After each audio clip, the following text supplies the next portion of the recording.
اگر اسے پتا ہوتا کہ اس کا باپ لڑکیوں کی خرید و فروخت کا کام کرتا ہے تو وہ ضرور اس سے اس کام سے منع کرتی، بلکہ ہمیں تو خود پہلے علم نہیں تھا کہ احسان ایسا دھندا کرتا ہے۔ یسوتائی نے پہلی بار قرطینہ کو اس کے نام سے مخاطب کرتے ہوئے کہا، قرطینہ تم مطمئن رہو، میں اس جھگڑے میں نیاح کو کوئی گزند نہیں پہنچنے دوں گا۔ وہ مسلمان ہے اور مسلمان دنیا کے اندر جہاں کہیں بھی ہیں وہ ایک ہی مسلم قوم کے افراد ہیں، بلکہ بالکل آسمان کے ان روشن ستاروں کی طرح ہیں جو سب مل کر زمین کا سینہ روشن کرتے ہیں۔ یہ کہہ کر وہ گھوڑوں کی باگیں تھامے باہر نکل گیا۔ پہلے وہ شاہراہ ریشم پر آیا اور جو گھوڑا اس نے تعقب کرنے والوں کا خاتمہ کر کے حاصل کیا تھا اسے مار کر بھگا دیا۔ گھوڑا اس شاہراہ پر دوڑ پڑا جو ٹینکوان شہر کو جاتی تھی۔ اس کے بعد وہ سرائے کے سامنے سے گزر کر آگے بڑھا، پھر سرائے سے ملحقہ مغرب کی جانب جس میدان کے اندر املی کے درخت اور جھاڑیاں تھیں اس میں سے گزر کر وہ بائیں جانب گلی میں داخل ہو گیا۔ بائیں طرف سے مکانوں کو گنتا ہوا یسوتائی آگے بڑھتا رہا، یہاں تک کہ وہ ایک مکان کے سامنے رک گیا۔ اس نے دیکھا اس گھر کے سامنے موٹے تنے کا ایک بہت بڑا درخت تھا جس کی شاخوں نے ساری گلی پر ایک چھتری سی تان رکھی تھی۔ یسوتائی نے اپنے گھوڑے کو اس درخت کے ساتھ باندھ دیا اور آگے بڑھ کر دروازے پر دستک دے دی۔ تھوڑی دیر کے بعد ایک جوان نے دروازہ کھولا جس کی مونچھیں لمبی مگر نیچے کو جھکی ہوئی تھی۔ سر کے بال چھوٹے تھے، تاہم اندھیرے میں وہ یہ اندازہ نہ کر سکا کہ اس کی کنپٹی کے نیچے اور پیشانی کے دائیں طرف زخم کا کوئی نشان بھی ہے۔ یسوتائی نے اس کی مونچھوں اور سر کے بالوں سے ہی اندازہ لگا لیا تھا کہ سنجار کے بتائے ہوئے حلیے کے مطابق یہ بیتام ہی ہے، لہٰذا اس نے فوراً اسے مخاطب کر کے کہا، اگر میں غلطی پر نہیں تو تمہارا نام بیتام ہے۔ مقابل نے چند ثانیوں تک یسوتائی کو غور سے دیکھا، پھر جواب دیا، بے شک تمہارا اندازہ درست ہے، میں بیتام ہی ہوں، لیکن تم کون ہو اور کس غرض سے رات کے اس پہر تم نے میرے دروازے پر دستک دی ہے؟ میرا نام یسوتائی ہے، میں ٹینکوان شہر کے رئیس کاموری کی طرف سے آیا ہوں۔ وہ چند لمحوں کو رک گیا، شاید وہ اپنا اصل نام نہیں بتانا چاہتا تھا جس کا احساس اسے بعد میں ہوا تھا، اور اپنی اس حماقت پر اس نے ذرا دیر کے لیے سکوت اختیار کر لیا تھا۔ اسے خاموش پا کر بیتام نے استفہامیہ انداز سے کہا، اے اجنبی، تم خاموش کیوں ہو گئے؟ اپنی بات مکمل کرو تاکہ میں جان سکوں کہ تم رئیس کاموری کی طرف سے میرے لیے کیا پیغام لے کر آئے ہو۔ یسوتائی فوراً سنبھلا اور بات بناتے ہوئے بولا، ہاں، تمہیں کہہ رہا تھا کہ میں ٹینکوان شہر کے رئیس کاموری کی طرف سے آیا ہوں، اور میرے پاس رئیس کاموری کا ایک ایسا پیغام ہے جو تمہارے اور ایسان کے نام ہے۔ کیا یہ ممکن نہیں کہ تم تھوڑی دیر کے لیے مجھے اپنے ہاں بیٹھنے کے لیے کہو اور پھر ایسان کو بھی یہاں بلوا لو، تاکہ میں تم دونوں کو ایک ایسے خطرے سے آگاہ کروں جو تم دونوں کے لیے جوبانی اور اس کی بیٹی کے سلسلے میں انتہائی جان لیوا اور ہولناک ہے۔ یسوتائی کی بات پر بیتام کا چہرہ زرد ہو گیا، اس کے چہرے پر ہوائیاں اڑنے لگیں، پھر اس نے کپکپاتی آواز میں کہا، رئیس کاموری یقیناً ہمارا محسن ہے، اور تمہارے ہاتھ اس نے یقیناً کوئی ایسا پیغام ہی بھیجا ہوگا جس میں میری اور احسان کی بہتری ہوگی۔ پھر اس نے پورا دروازہ کھول دیا اور ایک طرف ہٹتے ہوئے بولا، تم اندر آ جاؤ، میں مہمان خانے کا دروازہ کھولتا ہوں، اور بہتر ہوگا اپنا گھوڑا بھی کھول کر تم اندر لے آؤ۔ نہیں، یسوتائی نے کہا، اس کی ضرورت نہیں ہے، کیونکہ میں نے ابھی اور اسی وقت رئیس کاموری کا پیغام تم دونوں کو دے کر ٹینکوان شہر کی طرف کوچ کر جانا ہے۔ بیتام نے گھر کے اندرونی حصے کی طرف منہ کر کے کسی کو آواز دی اور مشل لانے کو کہا۔ اتنی دیر میں اس نے مہمان خانے کا دروازہ کھول دیا۔ اسی اثنا میں گھر کے اندرونی حصے کی طرف سے ایک آدمی مشل لے آیا۔ مشل کی روشنی میں یسوتائی نے آنے والے کو دیکھا اور اندازہ لگایا کہ وہ بیتام کا بھائی ہی تھا۔ بیتام کے بھائی نے وہ مشل مہمان خانے کی ایک دیوار میں اٹکا دی۔ اسی وقت بیتام نے یسوتائی سے کہا، اے اجنبی، تم یہاں بیٹھو، یہ میرا چھوٹا بھائی ہے، یہ تمہارے پاس موجود رہے گا، میں احسان کو بلا کر لاتا ہوں۔ یسوتائی اطمینان سے بیٹھ گیا اور بولا، ہاں، تم جاؤ اور اسے بلا لاؤ۔ بیتام باہر نکل گیا جبکہ اس کا بھائی وہیں یسوتائی کے سامنے بیٹھ گیا۔ بیتام ابھی باہر نکل کر چند ہی قدم چلا ہوگا کہ یسوتائی نے کسی خونخوار چیتے کی طرح اپنے مقابل بیٹھے بیتام کے بھائی پر جست لگا دی۔ اس نے اس کا گلا گھونٹ کر اس کا خاتمہ کر دیا اور اس کی لاش کو مسحری کے نیچے ڈال کر خود باہر کی طرف لپکا۔ باہر آ کر چھپکلی کی طرح دیوار سے چپک کر وہ احسان کے گھر کی طرف رینگنے لگا۔ اس نے دیکھا بیتام ابھی تک احسان کے دروازے پر دستک دے رہا تھا۔ احسان کے گھر کے قریب ہی روٹیاں لگانے کے لیے گلی میں دیوار کے ساتھ ایک تنور لگا ہوا تھا۔ وہ دیوار سے ہٹ کر زمین پر لیٹ گیا۔ اور دیوار کے ساتھ ساتھ سانپ کی طرح آگے بڑھنے لگا۔ تنور کے پاس پہنچ کر اس کی اوٹ میں وہ بیٹھ گیا اور آئندہ حالات کا بے چینی سے انتظار کرنے لگا۔ تھوڑی دیر کے بعد ایسان کے گھر کا دروازہ کھلا اور کسی نے حیرت اور تعجب ملی آواز میں کہا، بیتام، تم اور رات کے اس پہر میں، خیریت تو ہے؟ بیتام نے کہا، اپنے باپ ایسان کو ذرا باہر بھیجو کہ میرے ساتھ میرے گھر چلے۔ وہ کیوں؟ بیتام نے جواب دیا، ٹینکوان شہر کے رئیس کاموری نے میرے اور احسان کے نام ایک جوان کے ہاتھ پیغام بھیجا ہے جس میں ہم دونوں کی بہتری ہے۔ اس پر احسان کے بیٹے نے چونک کر کہا، اگر آنے والے کا نام یسوتائی ہے تو وہ کاموری کی طرف سے قاصد نہیں بلکہ قاتل ہے، اور تجھے اور میرے باپ کو قتل کرنے کی نیت سے یہاں آیا ہے۔ پر اب تم فکر مند نہ ہو، ہم اسے یہاں سے بچ کر بھاگنے کا موقع نہیں دیں گے۔ ناظرین، آگے بڑھنے سے پہلے کامنٹ سیکشن میں ہمیں اپنی آراء سے ضرور آگاہ کیجیے گا کہ آپ کو ہماری یہ سیریز کیسی لگ رہی ہے۔ میں ہوں طاہر عبید چودھری۔ آئندہ آنے والی اقساط سے باخبر رہنے کے لیے ہمارے چینل کو سبسکرائب کر لیں اور ساتھ موجود بیل آئیکن کو ضرور کلک کر لیں۔ شکریہ۔ بیتام نے لرزتی اور کپکپاتی ہوئی آواز میں پوچھا، یہ تم کیا کہہ رہے ہو؟ یسوتائی مجھے اور ایسان کو قتل کیوں کرے گا؟ ایسان کا بیٹا جواب میں بولا، بیتام میرے عزیز دوست، احمق نہ بنو اور غور سے سنو۔ یسوتائی اسی عورت جوبانی کا بیٹا ہے جسے تم نے منگولوں کی سرزمین سے اغوا کیا اور میرے باپ نے اسے فروخت کر دیا تھا۔ سنو، آج رات کے پہلے حصے میں میرا باپ رئیس کاموری کے پاس ٹینکوان شہر میں موجود تھا۔ وہاں میرا باپ کاموری اور اس کے بیٹے کے ساتھ مصروف گفتگو تھا کہ اوپر سے یسوتائی آ گیا۔ میرا باپ موقع پا کر وہاں سے بھاگ نکلا اور بدحواسی میں اپنے گھوڑے کی بجائے یسوتائی کے گھوڑے پر ہی سوار ہو کر ادھر آ گیا۔ گھر میں آ کر میرا باپ صرف چند ثانیے ہی یہاں ٹھہرا اور پھر اپنے استبل سے گھوڑا لے کر کسی محفوظ مقام کی طرف نکل گیا۔ میں نہیں جانتا کہ رات کی تاریکی میں وہ کدھر گیا ہے، لیکن وہ بڑا بدحواس تھا اور یسوتائی کی طرف سے خدشے اور خوف کا اظہار کر رہا تھا۔ اس نے جاتے جاتے مجھے صرف یہ کہا تھا کہ یسوتائی کے گھوڑے کو ٹینکوان جانے والی شہرہ پر بھگا دوں، اور میں نے ایسا ہی کیا۔ بیتام نے کہا، کیا یسوتائی کا گھوڑا خوب لمبا، قداور، جوان، توانا اور سرخ رنگ کا ہے؟ احسان کے بیٹے نے جواب دیا، بالکل، اس کا گھوڑا ایسا ہی ہے۔ حیرت کا اظہار کرتے ہوئے بیتام نے کہا، تو پھر وہ گھوڑا اس وقت یسوتائی کے پاس ہی ہے اور اس لمحے میرے گھر سے باہر درخت سے بندھا کھڑا ہے۔ احسان کے بیٹے نے انتہائی بیزاری اور غصے سے کہا، تو پھر اس کا گھوڑا جب وہ ٹینکوان شہر سے لوٹ رہا ہوگا اس کے ہاتھ لگ گیا ہوگا۔ اور سنو، اگر یسوتائی یہاں آ گیا ہے تو اس کا مطلب ہے اس نے رئیس کاموری اور اس کے بیٹے کا خاتمہ کر دیا ہے۔ بیتام نے پھر پوچھا، لیکن تمہارا باپ اس وقت کہاں گیا ہوگا؟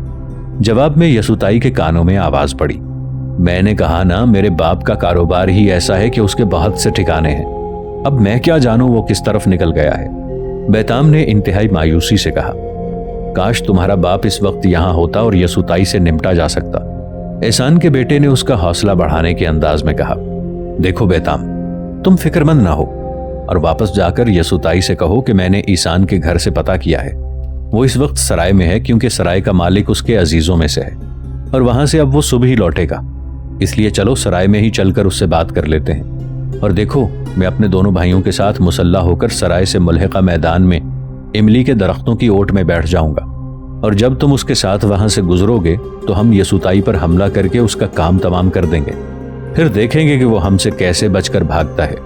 بیتام نے خوشی اور اطمینان کا اظہار کرتے ہوئے کہا، ہاں، یسوتائی سے نمٹنے کا یہ بہترین طریقہ ہے۔ اگر ہم نے اس پر گھر کے اندر حملہ کر دیا تو شور مچ جائے گا، لوگ جمع ہو جائیں گے اور ہمیں الزام دیں گے کہ ہم نے ایک مہمان پر ہاتھ اٹھایا ہے۔ بیتام نے کہا، تو پھر میں جاؤں اور یسوتائی کو لے کر سرائے والے بڑے میدان کی طرف آؤں؟ احسان کے بیٹے نے تنبیہ کرنے کے انداز میں کہا، نہیں، ابھی نہیں، تم میرے ساتھ اندر آؤ، پہلے ہم تینوں مسلح ہو جائیں، پھر اکٹھے ہی باہر نکلیں گے۔ میں اور میرے بھائی میدان کی طرف چلے جائیں گے اور تم جا کر یسوتائی کو اپنے ساتھ لے آنا، اور سنو، اس دوران اس سے کوئی الجھنے والی بات نہ کرنا، ورنہ سارا بنا بنایا کھیل بگڑ کر رہ جائے گا، اور وہاں تم یسوتائی کے ساتھ نہتے نہیں بلکہ مسلح ہو کر آنا۔ بیتام نے کہا، تم فکر نہ کرو، میں نہ ہی اس سے الجھوں گا اور نہ ہی اس کے ساتھ غیر مسلح حالت میں آؤں گا۔ اس کے بعد وہ دونوں مکان کے اندر چلے گئے، دروازہ انہوں نے اندر سے بند کر لیا۔ ان کی ساری گفتگو سننے کے بعد یسوتائی مطمئن اور مسرور تھا۔ پھر وہ تنور کی اوٹ سے نکل آیا اور دیوار کے ساتھ ساتھ چھپکلی کی طرح واپس چل پڑا۔ اب وہ دوبارہ بیتام کے گھر میں داخل نہ ہوا بلکہ وہ اس بڑے درخت کی اوٹ میں کھڑا ہو گیا جس کے ساتھ اس کا گھوڑا بندھا ہوا تھا۔ اس کی نظر احسان کے مکان پر جمی ہوئی تھی۔ وہ وہاں سے بیتام کے نکلنے کا انتظار کرنے لگا۔ تھوڑی دیر بعد احسان کے گھر سے بیتام نکلا۔ اس کے ساتھ احسان کے تینوں بیٹے نظر آ رہے تھے۔ بیتام اپنے گھر کی طرف بڑھا جبکہ احسان کے تینوں بیٹے سرائے سے ملحقہ میدان کی طرف چلے گئے۔ بیتام جو ہی یسوتائی کے پاس سے گزر کر اپنے گھر میں داخل ہونے لگا، یسوتائی نے خونخوار چیتے کی طرح اس پر چھلانگ لگا دی۔ ایک ہاتھ اس نے بیتام کے منہ پر جمایا تاکہ وہ شور نہ مچا سکے، اور دوسرے ہاتھ میں پکڑی تلوار کا دستہ اس نے ایسی قوت سے اس کی کنپٹی پر مارا کہ بیتام پر غشی طاری ہو گئی۔ اس کے منہ پر ہاتھ رکھے ہی رکھے یسوتائی اسے اٹھا کر اپنے گھوڑے کے پاس لایا۔ خرجین کے اندر سے اس نے ایک کپڑا اور رسی نکالی اور کپڑے سے بیتام کا منہ باندھ دیا، پھر رسی سے اس کے دونوں ہاتھ پشت پر باندھ دیے۔ اس کے بعد اس نے اپنا گھوڑا درخت سے کھولا، بیتام کو گھوڑے پر آگے بٹھا کر وہ خود اس کے پیچھے بیٹھ گیا۔ اپنی ٹانگیں اس نے بیتام کی ٹانگوں میں پھنسا کر اپنے پاؤں رکاب میں جما لیے تاکہ بیتام گھوڑے سے گرنے نہ پائے۔ پھر اس نے اپنے گھوڑے کو ایڑ لگا دی۔ گلی سے نکل کر یسوتائی کھلے میدان میں آگے نہ بڑھا، بلکہ مکانوں کی دیواروں کے ساتھ ساتھ اس طرح آگے بڑھا کہ سامنے کی طرف سے تیروں سے محفوظ رہے۔ اس تیروں کی باڑ سے بچنے کی خاطر ہی اس نے بیتام کو اپنے آگے بٹھا رکھا تھا۔ اس کی ڈھال اور ترکش دونوں اس کی پیٹھ پر لٹک رہے تھے تاکہ اگر کوئی پیچھے سے اس پر تیر چلائے تو وہ محفوظ رہے۔ اس کی تلوار میان میں تھی جبکہ اس کے ہاتھ میں کمان تھی اور اس پر تیر چڑھا ہوا تھا۔ کچھ فالتو تیر اس کی مٹھی میں تھے۔ اسی لمحے یسوتائی کے کان میں ایسان کے بیٹوں میں سے ایک کی مدھم سی آواز پڑی۔ وہ اپنے دوسرے بھائیوں سے کہہ رہا تھا، خبردار اس پر تیر نہ چلانا۔ بیتام نے حماقت کی کہ اس کے ساتھ اس کے گھوڑے پر بیٹھ کر آ گیا ہے۔ اسے علیحدہ اور اپنے گھوڑے پر سوار ہو کر آنا چاہیے تھا۔ اب اگر اس حالت میں ہم نے یسوتائی پر تیر اندازی کی تو اس کے ساتھ بیتام بھی مارا جائے گا، اور میں نہیں چاہتا کہ ایسا ہو۔ لہٰذا آؤ اس کا تعاقب کریں اور اپنی تلواریں اس پر برسا کر اس کا خاتمہ کر دیں تاکہ ہم اپنے باپ بیتام اور اپنے آپ کو اس کے خطرے سے محفوظ کر لیں۔ یسوتائی نے دیکھ لیا تھا کہ وہ تینوں ایک درخت تلے براجمان ہیں، لہٰذا اس نے کمان سے تیر چھوڑ دیا۔ تیر صحیح اپنے ہدف پر جا کر لگا اور ان میں سے ایک کے جسم کو چیرتا چلا گیا۔ دوسرے دونوں ایسے خوفزدہ ہوئے کہ وہ املی کے درختوں کی آڑ لیتے ہوئے بستی کی طرف دوڑ پڑے۔ یسوتائی نے اپنا گھوڑا اس طرف دوڑایا جہاں ایسان کا وہ بیٹا گرا پڑا تھا جس پر اس نے تیر چلایا تھا۔ شاید وہ اسے بھی اٹھا کر اپنے ساتھ لے جانا چاہتے تھے، لیکن جب وہ اس کے پاس پہنچا اور گھوڑے سے اتر کر اس کا جائزہ لیا تو وہ مر چکا تھا۔ یسوتائی مایوس سا ہو کر دوبارہ گھوڑے پر سوار ہوا اور اب وہ اپنے گھوڑے کو سنجار کے گھر کی طرف بھگا رہا تھا۔ جب وہ سنجار کے مکان پر پہنچا تو دیکھا کہ دروازہ کھلا تھا اور قرطینہ، سنجار اور تکدار دروازے پر ہی کھڑے تھے۔ یسوتائی نے انہیں مخاطب کر کے جلدی جلدی کہا، حالات کا تقاضا تھا کہ میں شاہراہ ریشم پر سیدھا نکل جاتا، لیکن میں نے آپ سے وعدہ کیا تھا لہٰذا اس طرف آ گیا ہوں۔ یہ میرے آگے اس وقت بیتام ہے۔ اس کے بھائی کا کام میں نے تمام کر دیا ہے۔ احسان گھر پر نہیں تھا، وہ میرے خوف سے پہلے ہی کہیں بھاگ کر روپوش ہو گیا ہے، تاہم اس کے بیٹوں میں سے ایک مارا گیا ہے اور 2 اپنی جانیں بچا کر بھاگ گئے ہیں۔ احسان سے نمٹنے کے لیے میں پھر کسی وقت آؤں گا، وہ اب مجھ سے بچ نہیں سکتا۔ میں آپ تینوں کو سلام کرتا ہوں اور آپ لوگوں کے تعاون کا ممنون ہوں۔ اب میں یہاں سے کوچ کروں گا۔ قبل اس کے کہ ان تینوں میں سے کوئی کہتا، یسوتائی نے اپنے گھوڑے کو موڑ کر شاہراہ ریشم پر ڈالا اور مغرب کی سمت دوڑا دیا۔ سینان شہر سے کافی آگے جا کر بیتام ہوش میں آ گیا کیونکہ وہ اپنے منہ سے طرح طرح کی آوازیں نکالنے لگا تھا۔ ہاتھ بندھے ہونے پر اس نے مزاحمت بھی شروع کر دی تھی۔ یسوتائی کو شاید تعقب کا خطرہ تھا، لہٰذا اپنے گھوڑے کو وہ شاہراہ ریشم پر شمال کی طرف کافی دور لے گیا۔ پھر ایک نشیب میں اتر کر اس نے گھوڑے کو روک لیا۔ نیچے اتر کر اس نے بیتام کو بھی، جو گھوڑے سے نیچے پٹخا، اور اس کے منہ سے کپڑا اتار دیا، تاہم اس کے ہاتھ بندھے رہنے دیے۔ اب اس نے اپنی تلوار کی نوک بیتام کی گردن پر رکھی اور اس کا دباؤ بڑھاتے ہوئے گرج کر کہا، اے بیتام، میں اس جوبانی کا بیٹا ہوں جس سے تم نے منگولوں کے مسکن سے اٹھا لیا تھا۔ بتاؤ تم نے ایسا کیوں کیا اور تمہارے اس جرم میں اور کون کون شامل تھا، ورنہ میں یہاں اس ویرانے میں تمہارا حلقوم کاٹ کر چلا جاؤں گا۔ ذرا رک کر اس نے پھر کہا، اور سن رکھو، میں نے تمہارے بھائی کو قتل کر دیا ہے۔ احسان کا ایک بیٹا بھی میرے ہاتھوں مارا گیا ہے اور 2 جان بچا کر بھاگ گئے ہیں۔ جس وقت تم مجھے اپنے مہمان خانے میں بٹھا کر احسان کو بلانے گئے تھے، میں بھی تمہارے پیچھے گیا اور وہاں احسان کے گھر کے دروازے پر جو گفتگو تمہارے اور احسان کے بیٹے کے درمیان ہوئی وہ میں نے سن لی تھی۔ اب ان ساری باتوں کو ذہن میں رکھ کر کہو کہ تم نے جوبانی نام کی اس عورت اور اس کی بچی کو، جو میری ماں اور بہن تھی، کیوں اٹھایا اور اس میں اور کون کون ملوث تھا؟ یہ بھی سن لو کہ میرے پاس وقت بہت کم ہے، اور اگر تم نے پس و پیش سے کام لیا تو میں تمہاری گردن اڑا دوں گا، اور یہاں اس جنگل اور ویرانے کے اندر کوئی تمہارا حامی اور مددگار اور چارہ گر اور پرسان حال نہیں ہوگا۔ یہ بات بھی اپنے ذہن میں رکھنا کہ اس وقت سینان شہر سے کافی دور یہ ایک سنسان اور ویران جگہ ہے، اور یہاں اگر تم شور کرو گے تو بھی کوئی اس تاریکی اور ویرانی میں تمہاری مدد کو نہیں آئے گا۔ اب بولو کیا کہتے ہو، لیکن جلدی بولو کیونکہ یہاں رکنے کے لیے میرے پاس زیادہ وقت نہیں ہے۔ بیتام نے کہا، میں جانتا ہوں میں تمہارے سامنے بے بس، مجبور اور تنہا ہوں، لہٰذا میں تم سے کوئی بات چھپا کر نہیں رکھوں گا۔ ذرا رک کر اس نے دوبارہ کہا، جوبانی اور اس کی بیٹی کو اغوا کرنے میں ہم 4 آدمیوں کا ہاتھ تھا، ایک میں اور 3 اور تھے۔ وہ تینوں کافی عمر کے تھے، لہٰذا اب تک اپنی طبعی موت مر چکے ہیں۔ ہاں، میں اس حادثے کے وقت نوعمر تھا، لہٰذا تمہاری اذیتیں برداشت کرنے کے لیے زندہ ہوں۔ اب جب کہ میں نے تم سے کوئی بات نہ چھپانے کا عہد کر لیا ہے تو پھر میں تم سے ہر وہ بات کہہ دوں گا جو اس سلسلے میں میرے علم میں ہے۔ سنو، ہم نے تمہاری ماں اور بہن کا اغوا تمہاری قوم کے ایک فرد میولی کے کہنے پر کیا تھا، اور اس کام کے لیے اس نے ہمیں ایک معقول رقم دی تھی، کیونکہ ہم اکثر پھل فروخت کرنے کے لیے منگولوں کے ہاں جاتے تھے، لہٰذا میولی ہمارا پرانا جاننے والا تھا۔ ہمیں یہ علم نہیں کہ اس نے یہ کام ہم سے کس عداوت اور دشمنی کی بنا پر کرایا تھا۔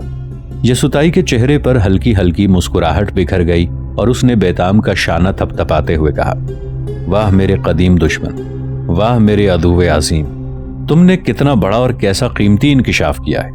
اب میں تمہیں قتل نہیں کروں گا، کیونکہ اب تم میرے لیے بہت اہم اور قیمتی ہو گئے ہو۔ اب میں تمہیں اپنے ساتھ لے جاؤں گا اور ایک خاص موقع پر کسی کے سامنے تمہیں سند کے طور پر پیش کروں گا۔ اور سنو بیتام، یسوتائی خاموش ہو گیا، کیونکہ شاہراہ ریشم پر اسے گھوڑے دوڑانے کی آوازیں سنائی دے رہی تھی۔ یہ آوازیں مشرق کی طرف سے آ رہی تھیں اور ان کی طرف آتے ہوئے واضح اور صاف سنائی دے رہی تھیں۔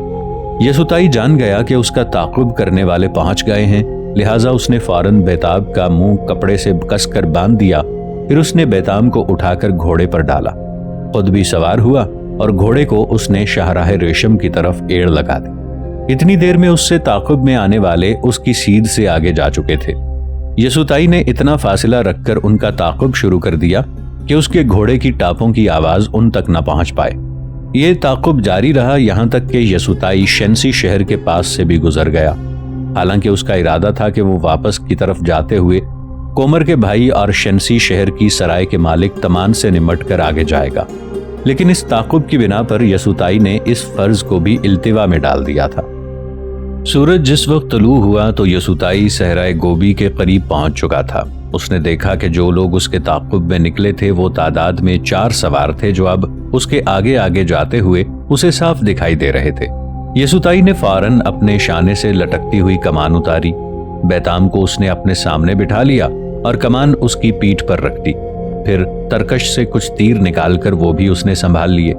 ذرا آگے آگے جانے والے 4 سوار ابھی تک ایک تیر کی مسافت سے دور تھے، لہٰذا اس نے گھوڑے کو مہمیز لگا کر اس کی رفتار تیز کر دی تاکہ وہ ان سے اس قدر قریب ہو جائے کہ پیچھے کی سمت سے ان پر تیر چلا کر ان کا خاتمہ کر سکے۔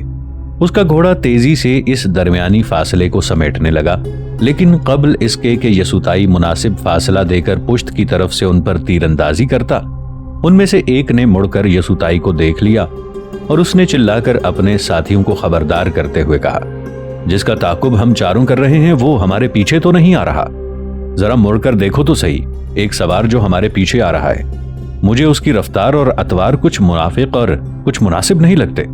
ان سب نے اپنے گھوڑوں کو روک لیا اور سب کے سب بڑے غور اور انہماک سے اسے دیکھنے لگے۔ پھر ان میں سے ایک نے للکارتی ہوئی آواز میں کہا، میں تم لوگوں کو یقین دلاتا ہوں کہ یہ وہی ہے جس کی ہمیں تلاش ہے اور جس کے تعقب میں ہم سینان سے یہاں صحرائے گوبی تک چلے آئے ہیں۔ سنو، اس کی راہ روک لو، یہ اب بچ کر نہ جانے پائے۔ ان کے رکنے اور مڑ کر اپنی طرف دیکھنے پر یسوتائی نے اپنی کمان سنبھالی اور اس پر تیر چڑھا کر انہیں نشانہ بنانے کی ترکیب کرنے لگا، مگر وہ بھی چالاک اور سمجھدار ثابت ہوئے۔ اور جان گئے کہ تیر چلا کر لمحوں کے اندر یسوتائی ان کا صفایا کر سکتا ہے، لہٰذا وہ فوراً اپنے گھوڑوں سے اتر گئے اور شاہراہ ریشم کے کنارے ایک نشیب میں لیٹ گئے۔